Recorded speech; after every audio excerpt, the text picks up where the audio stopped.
Hello movie star family, कैसे हैं आप लोग। आज मैं 2017 की ट्यूलिप फीवर मूवी सुनाने जा रही हूँ।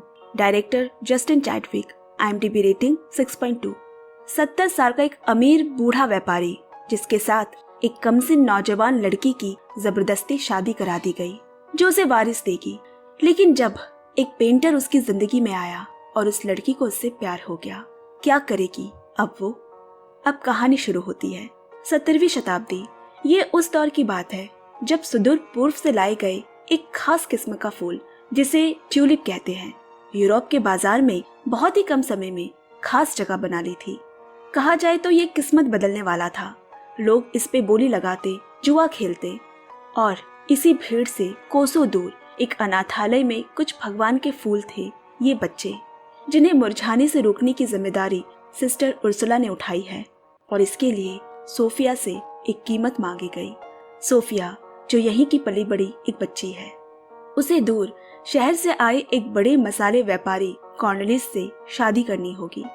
इससे सोफिया की जिंदगी तो बदलेगी ही, और जिसके बदले इस अनाथालय को बड़ी धनराशि मिलेगी, जिससे यहाँ के रहने वाले लड़कियों को समंदर पार एक नए घर भेजा जाएगा।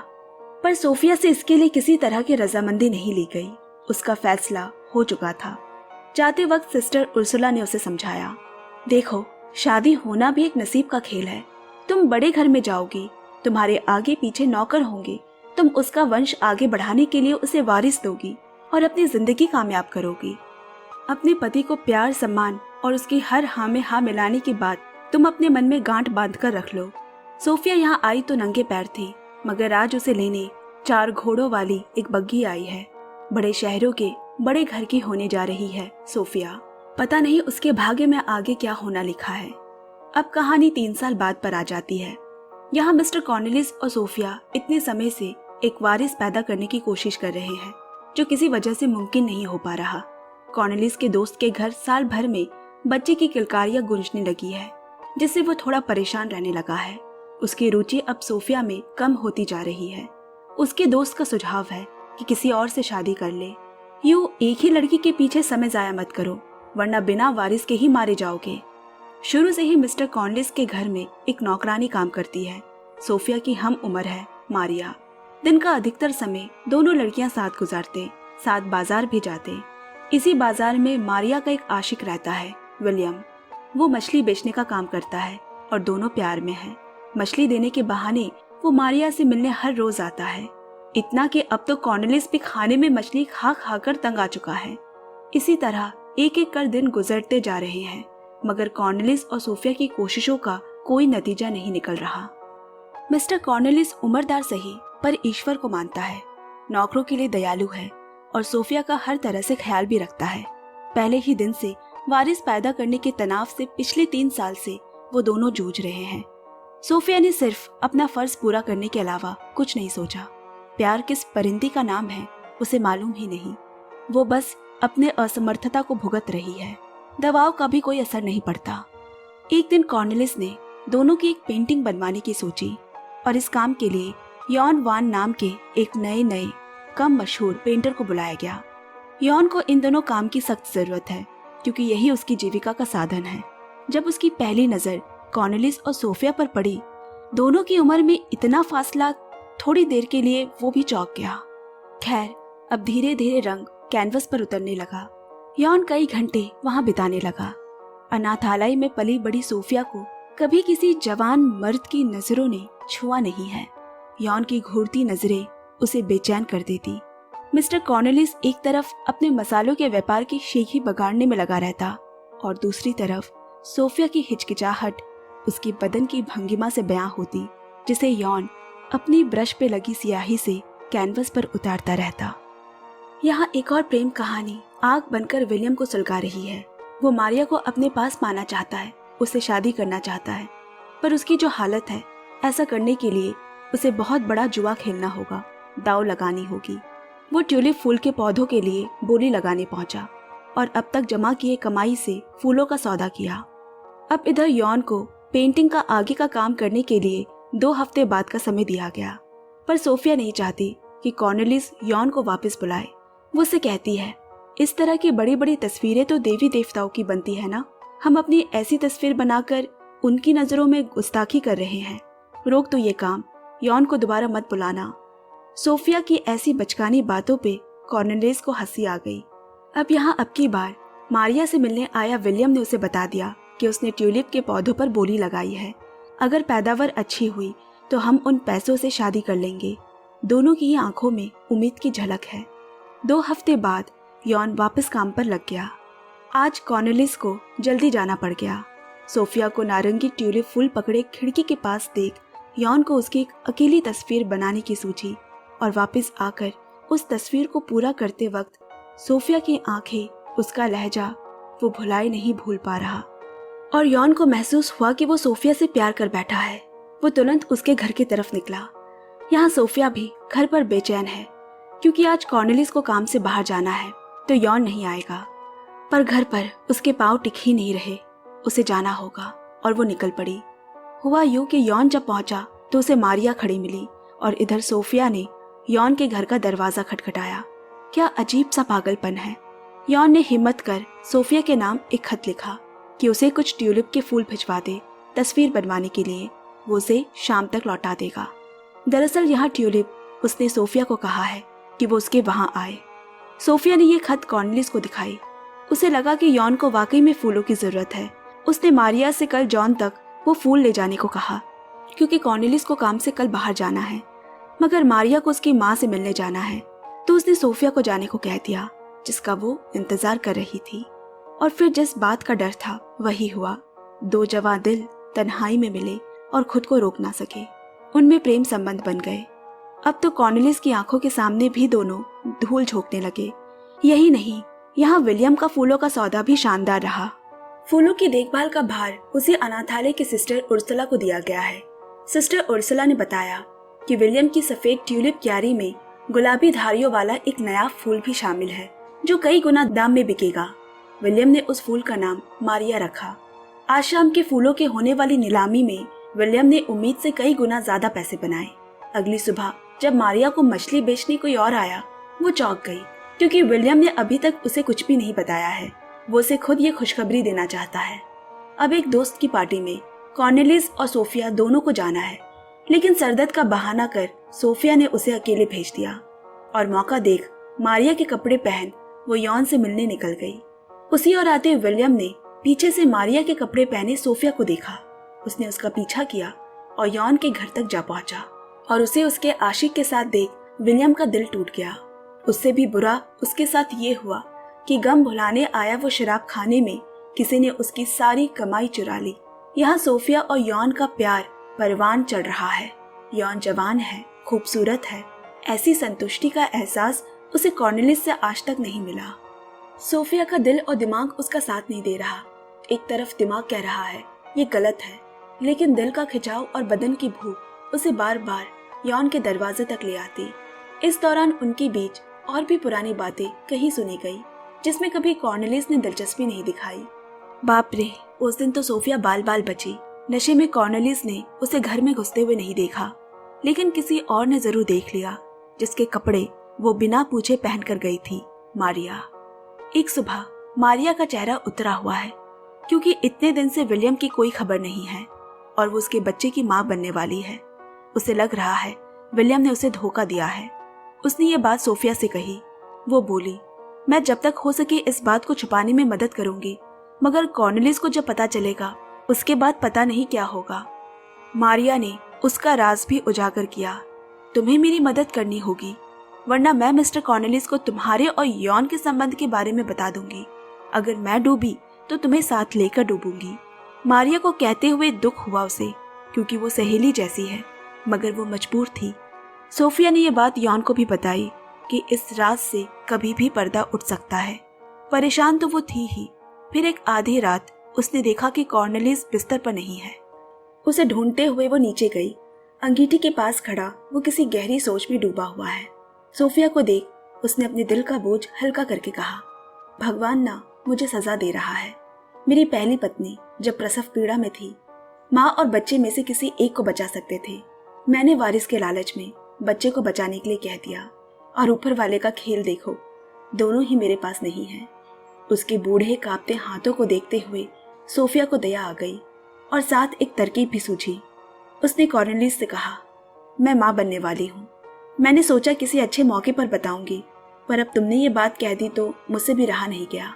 उसको तो विश्वास नहीं हो रहा, वो हद से ज्यादा खुश हो गया। अगले दिन सोफिया ने मारिया से कहा, मैंने एक तरकीब निकाली है जिससे हम दोनों का काम हो जाएगा। तुम्हें कोई यहाँ से नहीं निकालेगा।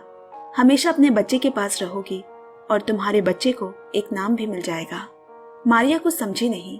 तब सोफिया बोली, देखो, दुनिया की नजर में मैं माँ बनूंगी, लेकिन बच्चा तुम पैदा करोगी और तुम्हारे बच्चे मेरे और कॉर्नेलियस के बच्चे के नाम से जाने जाएंगे।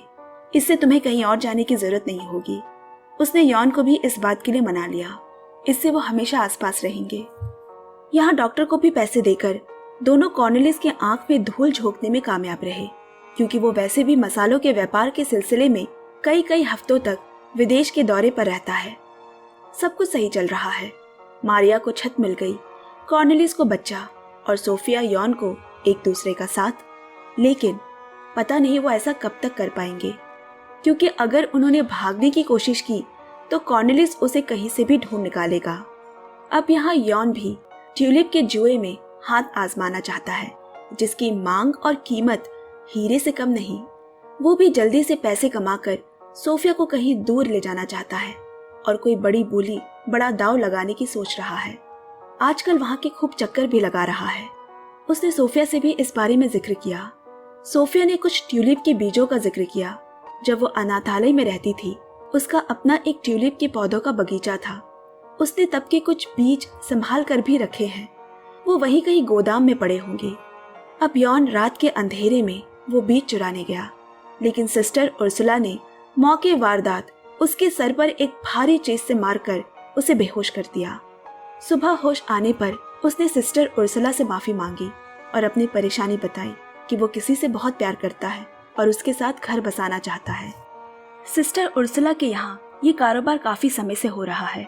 उसके पास ऐसे कई ट्यूलिप के पौधे और उनके बीज है जिसे वो खुद जाकर नीलाम नहीं कर सकती। कोई ऐसा बीज का आदमी चाहिए जो उसके लिए ऐसा कर सके। तो उसने यॉन की मदद करने का फैसला किया, जिससे उसके चर्च और वहाँ के बच्चों की भी मदद हो जाएगी। यॉन वो बिचौलिया बनने को तैयार हो गया। यहाँ सोफिया पूरी तरह से मारिया का ख्याल रखती, उसे किसी भी चीज की कमी नहीं होने देती और डॉक्टर से कहलवा कर उसने बच्चा पैदा होने तक कॉर्नेलियस को भी खुद से दूर रखने में सफल रही। देखते देखते 9 महीने पूरे हो गए और एक दिन मारिया को प्रसव पीड़ा होने लगी। इधर सोफिया ने भी तुरंत पेट दर्द का नाटक कर कॉर्नेलियस को डॉक्टर को बुलाने भेजा। पहले से ही जिस डॉक्टर से उनकी साठगांठ थी, उसने इस नाटक में उनका पूरा साथ दिया और कॉर्नेलियस को बिल्कुल कमरे में आने नहीं दिया। लेकिन आज उसने ऐसी बात कह दी जिससे सोफिया दिल के हाथों मजबूर होकर जो भी कर रही है, उसे वो करते हुए बहुत बुरा लगने लगा।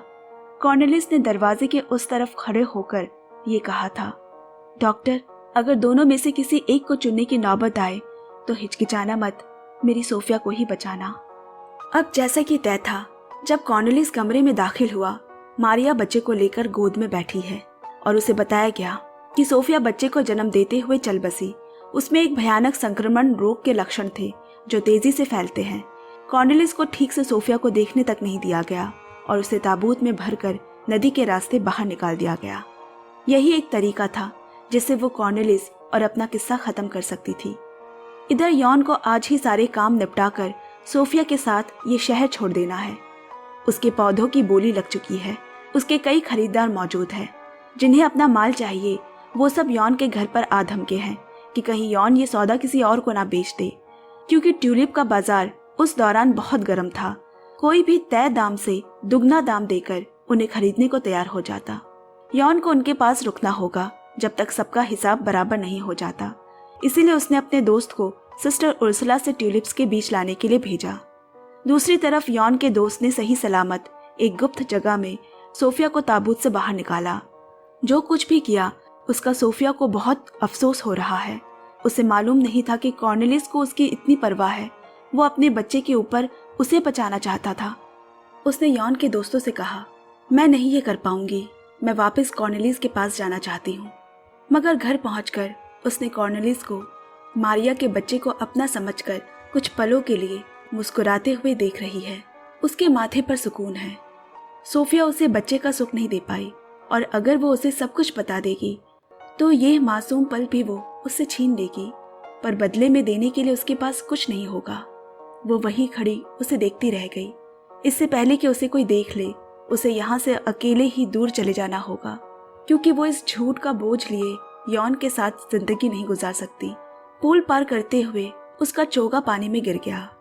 इधर यॉन के दोस्त ने सिस्टर उर्सुला से सामान तो ले लिया, मगर रास्ते में दारू की लत की वजह से कुछ दोस्त उसे शराब पिला देते हैं और घंटों बाद जब झूमते हुए वो यॉन के पास पहुंचा, वो ट्यूलिप का बीज खो गए हैं और वो इस हालत में भी नहीं कि उससे कोई सवाल जवाब कर सके। सारे व्यापारी अपने पैसे लेकर वापस चले गए। अब यहाँ विलियम इतने दिनों बाद अचानक मारिया के सामने आ खड़ा हुआ। दोनों की शिकायतें दूर हुई। विलियम ने उससे पूछा कि वो उस दिन किससे मिलने गई थी। मारिया बोली, वो मैं नहीं, सोफिया थी। वो और पेंटर यॉन एक दूसरे से प्यार करते हैं और ये तुम्हारी बेटी है विलियम। उसे अपनी गलती का एहसास हुआ, पर रसोई घर से लगे कमरे से कॉर्नेलिस ने सब सुन लिया। जैसे ही मारिया ने उसे वहां देखा, वो बोली, मिस्टर कॉर्नेलिस, इसमें सोफिया की कोई गलती नहीं। उसने कभी आपका बुरा नहीं चाहा, पर वो किसी के प्यार में थी। इसके बाद कॉर्नेलिस ने एक खत लिखा, जो कुछ हुआ और जो होने जा रहा है इसमें मेरी बराबर की भागीदारी थी। मेरी पहली बीवी बच्चे मेरे स्वार्थ की वजह से मारे गए और मैं उस फूल सी बच्ची को भी अपने स्वार्थ के लिए लाया था, जबकि मुझे ऐसा करने का कोई हक नहीं। मैं ये घर और यहाँ की सारी कीमती सामान, धरोहर अपनी बेटी के नाम लिखकर जा रहा हूँ। यूं तो वो तुम्हारी और विलियम की बेटी है, मगर ये राज बस हम तीनों तक सीमित रहेगा। दुनिया की नजरों में वो मेरा वंश आगे बढ़ाएगी। तुम अपनी पूरी जिंदगी अपने पति और बच्चों के साथ इस घर में राज करना, इस घर को भरा पूरा बनाना। बस मेरी इतनी सी गुजारिश है। और वो हमेशा के लिए ये जगह छोड़कर चला गया। ये निस्वार्थ कर्म शायद उसे शांति दे सके। इधर यॉन को भी पता चला कि सोफिया कहीं चली गई है और जब लोगों को उसका नीला रंग का चोगा नदी से बरामद हुआ, सबको यही लगा कि सोफिया ने आत्महत्या कर ली है। एक और हंगामा ट्यूलिप के बाजार में हुई। वहां बेतहाशा बोली लगाने और पैसों की मारामारी के बीच अचानक फूलों का उत्पादन कम हो गया। कई लोगों के पैसे डूब गए और बाजार में मंदी आने से ट्यूलिप के फूलों के बाजार लुप्त हो गए। वो फूल बस रह गए तो जॉन की बनाई पेंटिंग्स में। इस वाक़या को 8 साल गुजर गए। एक दिन वही सिस्टर उर्सुला यॉन के पास आई। उसके चर्च की दीवारों को रंगीन चित्रकारी की जरूरत है और ये काम यॉन को सौंपा गया। उस दिन के बाद सोफिया चर्च वापस रहने आ गई थी।